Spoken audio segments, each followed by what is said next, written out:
观众朋友、网友朋友，大家好，我是付建少。最近，台湾的媒体对解放军一旦发动武统，那么台湾地区当局的人往哪跑？他们能够躲开斩首行动吗？那么首先呢，他们可能会以武拒统，跑到台北地区的衡山指挥所，在这里面呢，指挥抗拒统一的作战行动。当然，名义上好像是跑到衡山指挥所指挥台湾地区的军队抗拒大陆解放军，但实际上呢，他的第一个目的是跑到这个指挥所里去躲命。为什么这么讲呢？因为衡山指挥所已经经过台湾地区几十年的发展建设，它的坑道比较深，抗打击能力比较强，躲在那儿呢相对比较安全。当然，衡山指挥所你既然建了几十年，我们的情况掌握的也是很充分的。你进去，你有洞口吧？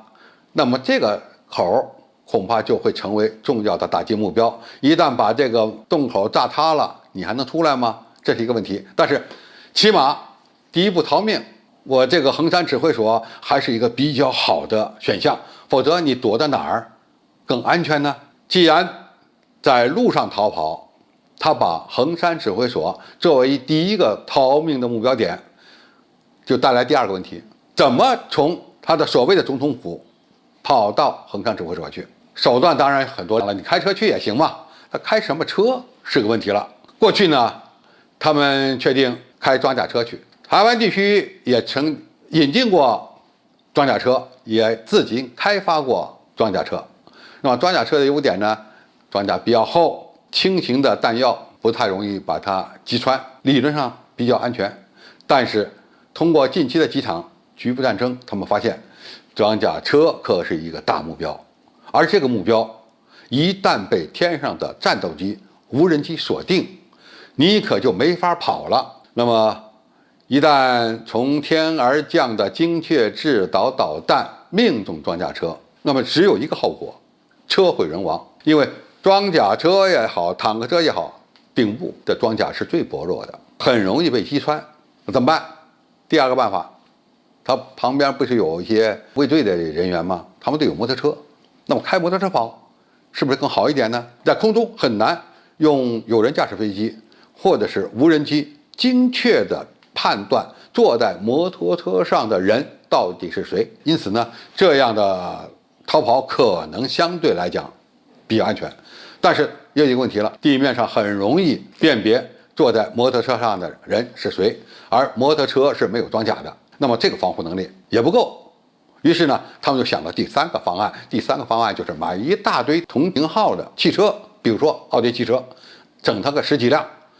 蔡英文也好，或者是其他的一些重要的台湾地区当局的领导人也好，坐在某一辆奥迪车里面，大伙一起出动，你就很难把它锁定在某一个车辆上，我就可以躲避精确打击了。这是在陆地上从他的所谓总统府逃到衡山指挥所，但是这也不保险呢。一个是衡山指挥所是不是会遭到打击，会不会被炸塌，说不清楚。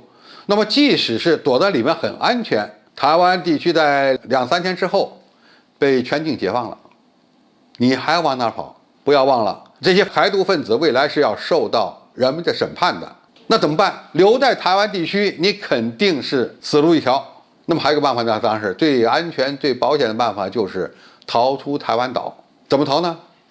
一个，坐民航机跑。中国人解放军空军和海军航空兵的军机是不会拦截民航客机的，这个我们绝对会遵守国际法。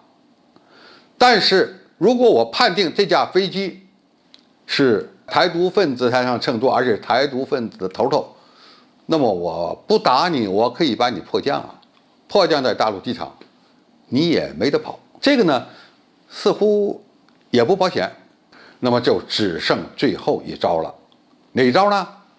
前2天4架台湾地区空军的 F-16A 战斗机深夜秘密起飞，通过美国的空中加油机给它进行空中加油，飞行10多个小时，跨越1万多公里的海区，飞抵美国。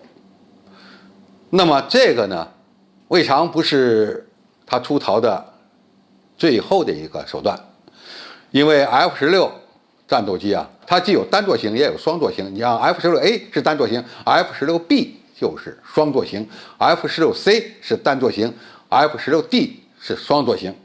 那么，如果台湾地区的领导人坐在一个双座的 F-16战斗机上，通过空中加油的方式，是否就能够逃脱大陆空军、海军航空兵的追击呢？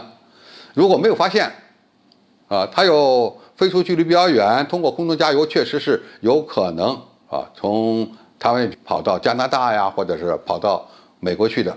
但是既然是战斗机，而且你飞起来了，就会遭到我们军机的拦截，无论是歼10、歼11、歼15、歼16、歼20，都有可能对它进行打击。这样的一个载着台湾地区领导人的军机，不可能是一架，往往呢会起飞3、4架给它护航。